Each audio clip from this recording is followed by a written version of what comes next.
अगर आपने भी इटली की किसी यूनिवर्सिटी में एडमिशन ले लिया है या अपना वीज़ा प्रोसेस स्टार्ट करने वाले हैं तो ये वीडियो आपके लिए बहुत इंपॉर्टेंट है।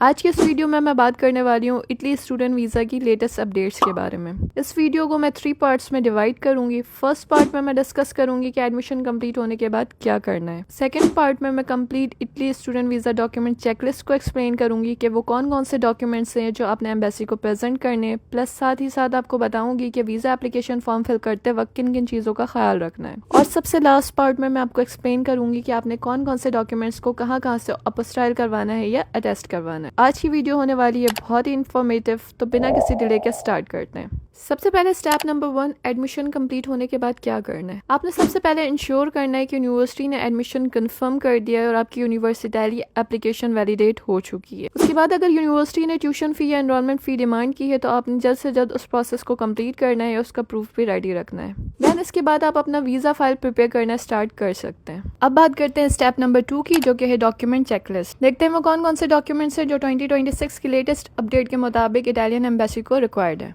सबसे पहला डॉक्यूमेंट है नेशनल वीज़ा एप्लीकेशन फॉर्म, जो इटली स्टूडेंट वीज़ा प्रोसेस का सबसे इम्पॉर्टेंट डॉक्यूमेंट है। अगर आप इटली में 90 डेज से ज़्यादा स्टे करने जा रहे हैं, जैसे बैचलर्स, मास्टर्स या पीएचडी के लिए, तो आप नेशनल वीज़ा के लिए अप्लाई करते हैं। इसके लिए आपको national visa application form fill करना होता है। नेशनल वीज़ा फॉर्म इस तरह का होता है और इस फॉर्म को फिल करते वक्त आपने ख्याल रखना है कि आपने हमेशा फॉर्म को कैपिटल लेटर में फिल करना है और फॉर्म को सिर्फ इंग्लिश या इटालियन लैंग्वेज में फिल करें। Full name, date of birth, passport number, passport issue date, expiry date बिल्कुल अकॉर्डिंग टू योर पासपोर्ट लिखें, क्योंकि एक भी स्पेलिंग मिस्टेक या एक भी डिफरेंस बाद में प्रॉब्लम क्रिएट कर सकता है। वीज़ा कैटेगरी में नेशनल वीज़ा डी सेलेक्ट करें और पर्पस ऑफ जर्नी में स्टडी या यूनिवर्सिटी स्टडीज़ मेंशन करें। एड्रेस में पाकिस्तान वाला करंट रेजिडेंशियल एड्रेस क्लियरली लिखें और इटली में जिस एड्रेस पर आप पहले स्टे करेंगे, यानी होटल, हॉस्टल या रेंटेड अपार्टमेंट, वो भी एग्जैक्टली एडमिशन डॉक्यूमेंट्स के मुताबिक लिखें। यूनिवर्सिटी डिटेल्स में यूनिवर्सिटी का नाम एग्जैक्टली एडमिशन लेटर के मुताबिक लिखें। कोर्स नेम भी एडमिशन लेटर से कॉपी करके लिखें और किसी भी एब्रीविएशन का यूज़ ना करें। कॉन्टैक्ट इन्फॉर्मेशन में अपना एक्टिव मोबाइल नंबर और अपना एक्टिव ईमेल एड्रेस लिखें, क्योंकि एम्बेसी आपको इन्हीं इन्फॉर्मेशन पर कॉन्टैक्ट कर सकती है। डेट्स केयरफुली फिल करें। डेट्स फिल करते हुए ख्याल रखें कि डेट्स को आप इसी फॉर्मेट में फिल करें, मतलब dates, month and year. Form submit करने से पहले कम से कम 2 या 3 दफ़ा दोबारा चेक करें। अगर किसी फील्ड के बारे में कोई कन्फ्यूजन हो तो गैस करने के बजाय इटालियन एम्बेसी इस्लामाबाद की ऑफिशियल इंस्ट्रक्शंस को फॉलो करें। याद रखें कि एक छोटी से छोटी मिस्टेक भी आपके वीज़ा प्रोसेस में अननेसेसरी डिले का सबब बन सकती है। बात करते हैं सेकेंड इंपॉर्टेंट डॉक्यूमेंट की, जो कि है पासपोर्ट साइज फ़ोटोज़। बहुत से स्टूडेंट्स इस डॉक्यूमेंट को सिंपल समझते हैं, लेकिन एम्बेसी फ़ोटो स्पेसिफिकेशंस को बहुत सीरियसली चेक करती है।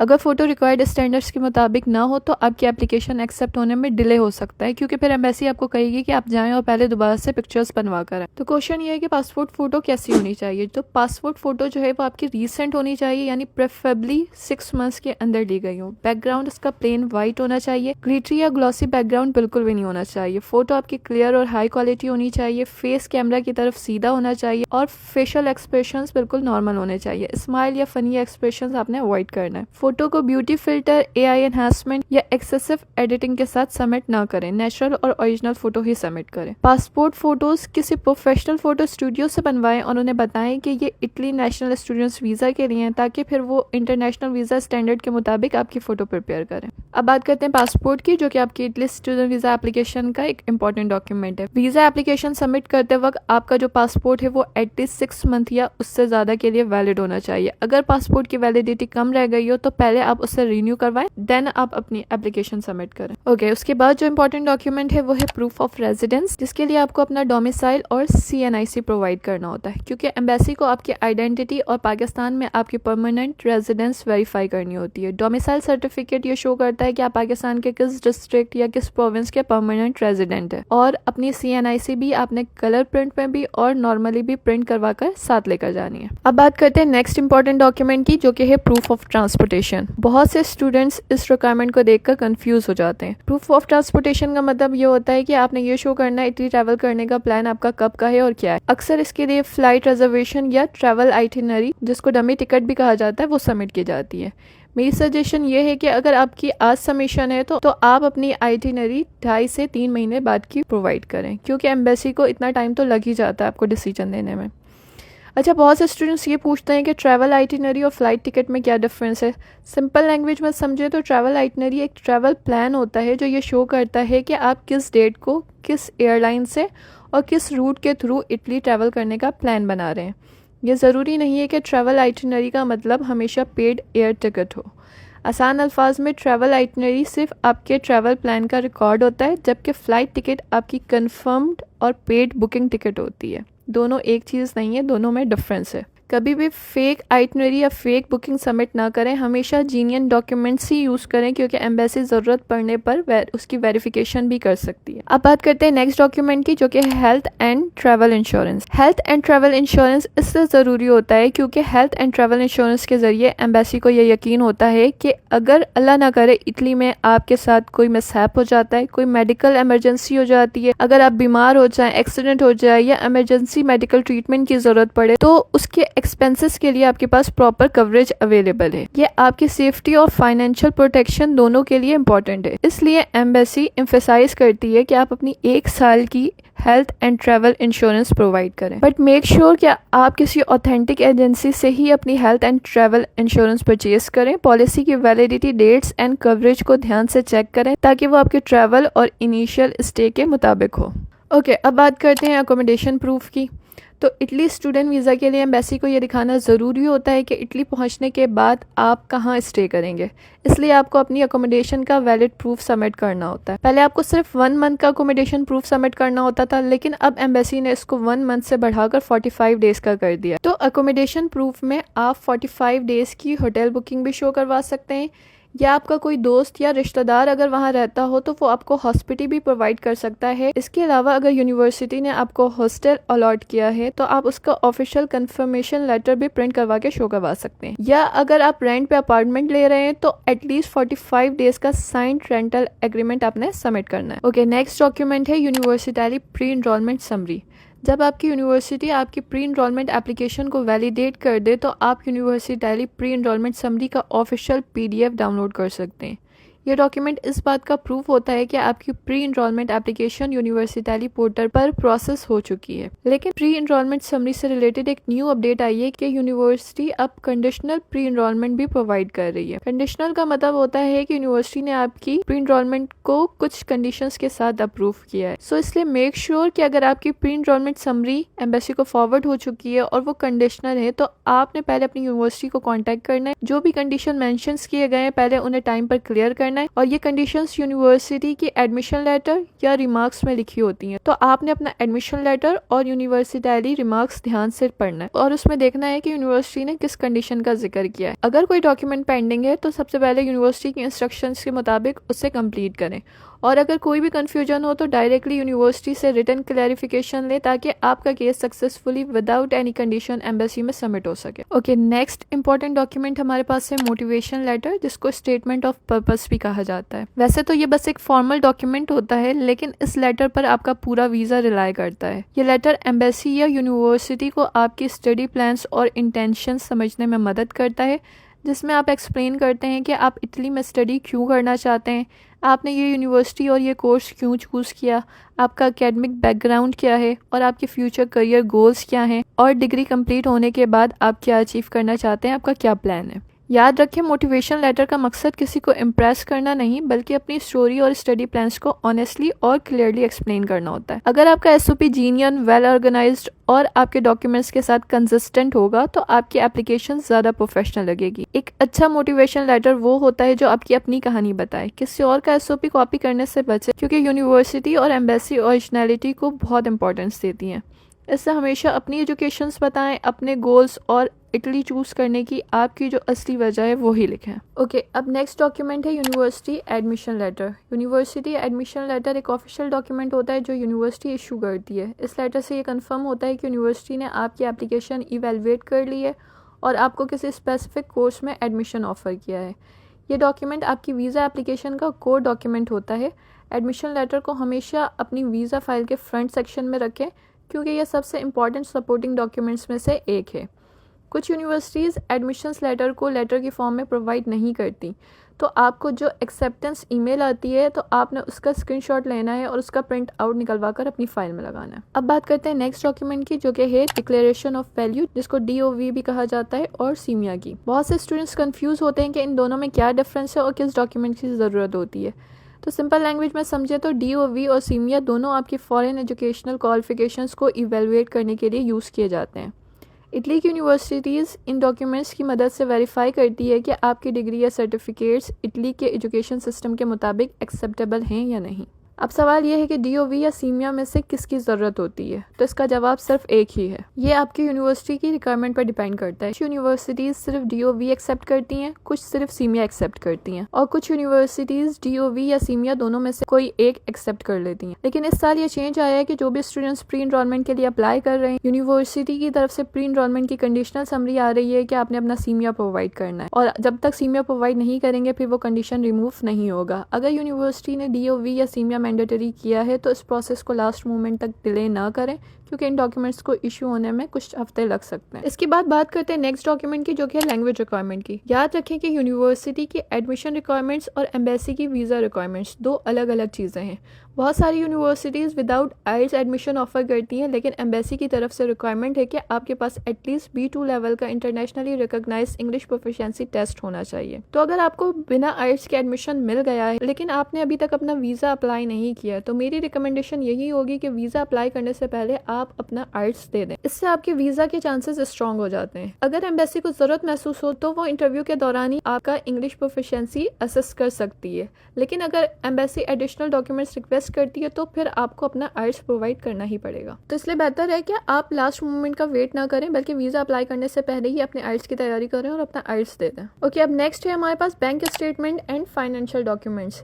इस डॉक्यूमेंट को लेकर स्टूडेंट बहुत ज़्यादा कंफ्यूज हैं, क्योंकि वो पिछले 8-9 महीने से स्पॉन्सर की बैंक स्टेटमेंट को मेंटेन करते हुए आ रहे थे। लेकिन अब एम्बेसी की रिक्वायरमेंट आ गई है कि जब आप वीज़ा अप्लाई करें, जो स्टूडेंट्स हैं वो अपना बैंक स्टेटमेंट शो करें।